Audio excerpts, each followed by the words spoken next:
Capítulo 13. Volta e meia, me pego pensando na infância.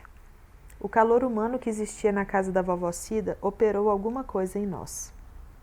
Minhas primas viviam lá em casa e nós na casa delas.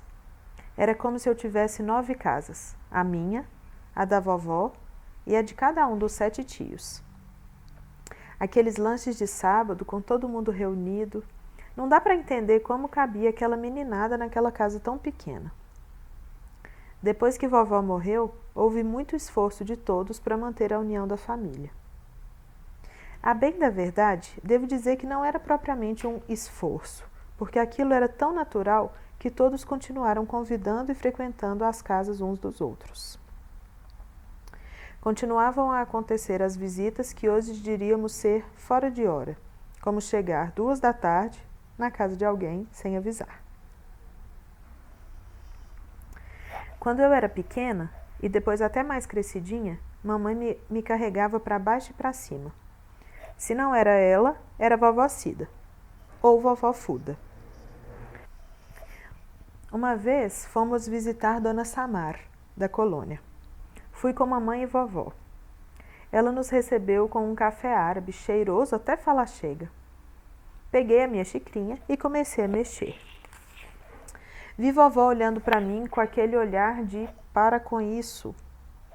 Me arrumei na cadeira, achei que estava mal sentada. Ela continuou conversando, mas toda hora me lançava o mesmo olhar. Eu não estava entendendo nada, baixei os olhos e me concentrei no meu café. Quando tinha esfriado um pouco, dei um golinho. Eu estava doida para provar. Eca!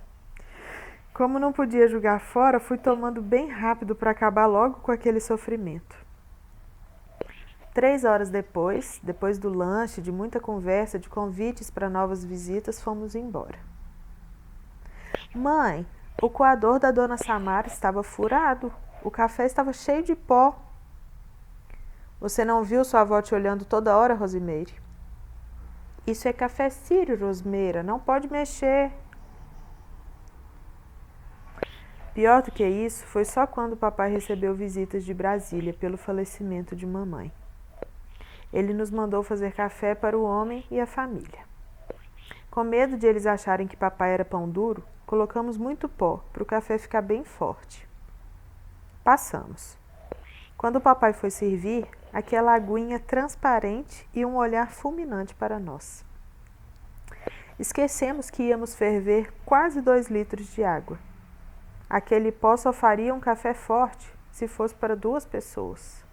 Santa ignorância. De todo modo, foi bonito o moço ter vindo com a família. Acho que ele conheceu o papai quando eles moraram em Brasília. Ele estava empreendendo por lá e ficou amigo da família. Sempre mandava doces para a vovó Cida quando alguém ia visitar papai e mamãe lá. Lembro de uma outra história sobre a vovó que sempre me deixou cismada, tanto eu como minhas primas. Ela tinha uma caderneta de telefones enorme. Tinha números dos primos da Argentina, de todos os médicos, dos patrícios da colônia síria. Só que ela não sabia ler. Às vezes, ela pedia às netas para achar um telefone que ela precisava. E, para o nosso espanto, alguns números não tinham o nome do dono do número. A gente ficava perdida e ela pegava a caderneta, folheava e dizia: é esse, pode ligar. E era mesmo. Depois de muitos testes, inclusive com ela sabendo que estava sendo testada, descobrimos que ela sabia a caderneta de cor. Um dia descobri que vovó sabia os números. Ela só sabia escrever algumas palavras: café, fubá, açúcar. Eram as palavras que precisava usar no armazém. Sempre me impressiono com tudo que ela soube fazer, sem estudo, sem saber ler. A música nos pergunta se é mais inteligente o livro ou a sabedoria. Eu respondo que os livros são muito importantes e fazem o mundo andar para frente. Mas a sabedoria, puxa, a sabedoria é difícil de explicar.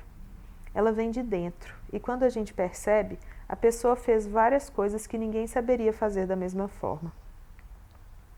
Não sei como eram os pais de vovó, mas tenho certeza de que uma parte disso que ela era veio deles. A outra parte, talvez ela tenha aprendido na marra, com a vida.